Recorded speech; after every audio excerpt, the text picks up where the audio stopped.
My parents taught me the art of making tea, a reward after a long, cold day from school or work, a moment of two gossiping in the kitchen and catching up, a deliberate act where one can rest and savor the moment. So it's 2017, and I've had a migraine for a couple of weeks. But life must go on. I'm rushing, getting my kids ready to go to school, but this migraine persists. It doesn't want to leave me. It persists to a point where I start getting a tingling sensation. You know when your feet are sleeping? That kind of tingle. But this tingle doesn't want to go away, right? It creeps up on my legs, and before I know it, it's completely numb. So I rush to the ER, and the doctor, the nurses, in fact, it was a neurologist because they thought I was having a stroke. That's how serious it was. They telling me, you know what? You need to be admitted. And I'm convincing these people, no, I don't need to be admitted. I have things to do. I have to drop my kids off. I have a life to live. So I convinced them that I'll admit myself the next day. Can you imagine? Eventually, I go to the hospital and I'm flooded with so many other things that I need to do. I have businesses I need to run, my kids' schedule, work, and so forth. So my mind is not even on the fact that the tingle has traveled up to my face. The left part of my body is completely numb. It feels like dead weight. So the doctors admitted me, and they did all kinds of tests. I had an MRI, I had a spinal tap, which was very painful. I didn't enjoy that much. I had so many different tests done to me, and the doctors couldn't find what was wrong. So, of course, guess where I went? Onto Dr. Google. Do not try this at home. I go onto Dr. Google, and Dr. Google is telling me that I'm going to be paralyzed for the rest of my life. So, of course, I freak out, which doesn't help what I'm going through at that moment. So I'm lying in bed, the doctors don't know what's going on, and I am heartbroken because what do I need to do? I have things to do. I'm a single mom of two, so for those who know, life is not all roses and cherries. Life can be hard. It demands so much of us. I was very fortunate that I had a support system that helped me throughout this process, but my mind didn't want to rest. So I'm in hospital, lying down, going on Dr. Google, and stressing myself with all of these possibilities of what could be going on in my life. Eventually, I came upon statistics that kind of spoke to what I was going through, right? Statistics that shared that 1/3 of women of African descent go through stress. So not only did the left part of my body become completely paralyzed, I could not even lift my arm up like this. I had to do this in order to hold a cup of tea.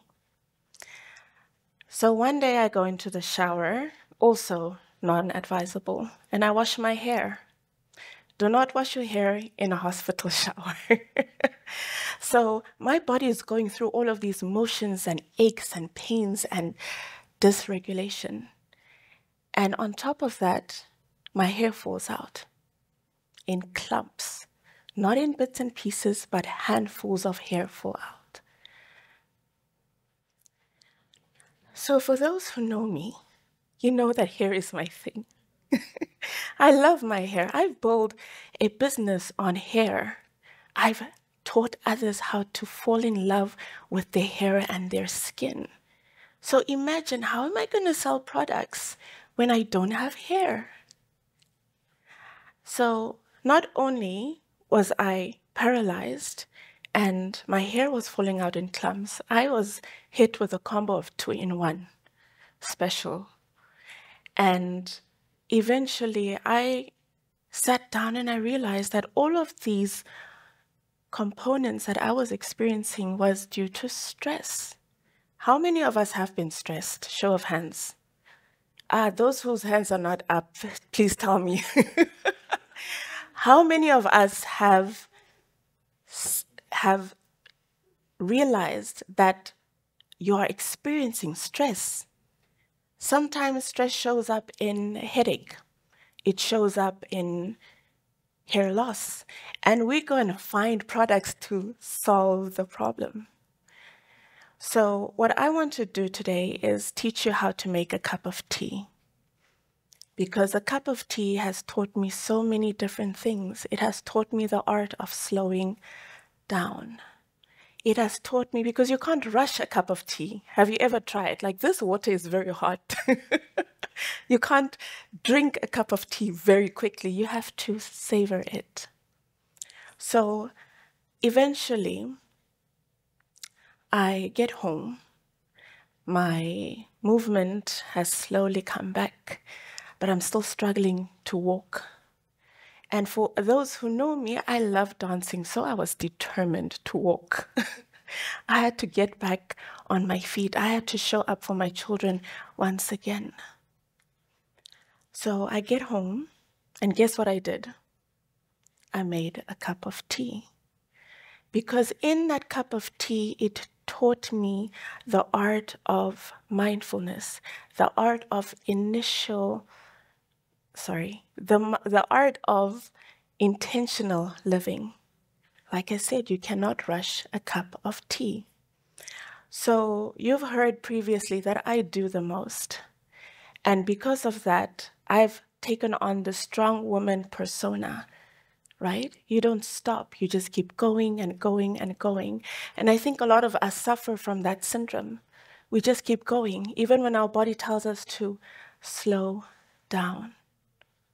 We don't listen to our bodies, although our bodies is library of information. Our minds tell us when we've had the most.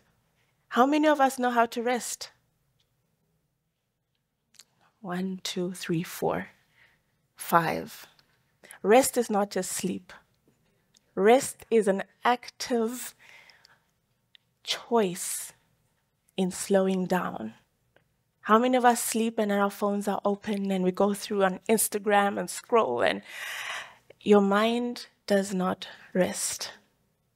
So I'm going through all of these motions, and eventually I realized I had to change my life. I couldn't keep going. I'm not an energy bunny. What do you call those little batteries? Duracell bunnies. I'm not a Duracell bunny. I had to learn to slow down, not because I was only losing my hair, but because my business was suffering. If you're tired, you can't show up fully as yourself. If you're tired, you can't show up in your business, you can't show up in your relationships, you can't show up fully in your life. So eventually, as I was learning to rest and unlearning a lot of old habits, I learned a little trick: making tea. So I want to actually make a cup of tea with all of you tonight. Sit comfortably in your chair. Is everyone comfortable? Okay. Close your eyes.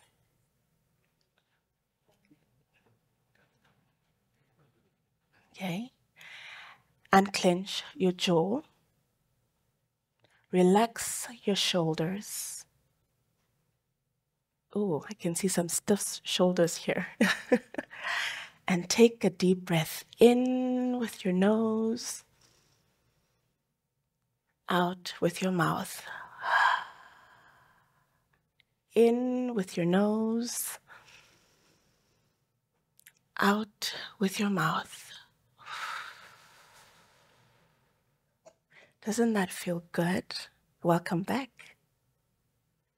So in taking some time to pause and take a deep breath. It relaxes your nerves. Like I was doing some meditation exercises at the back. So I want to leave you with two things. One, a question. Are you showing up in your life or are you reacting to it?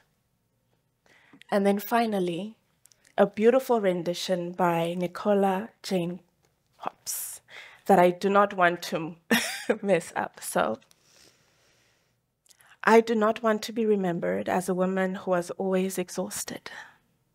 I do not want to be remembered as one who was always stressed, always busy, always rushing, always holding herself together and pushing through.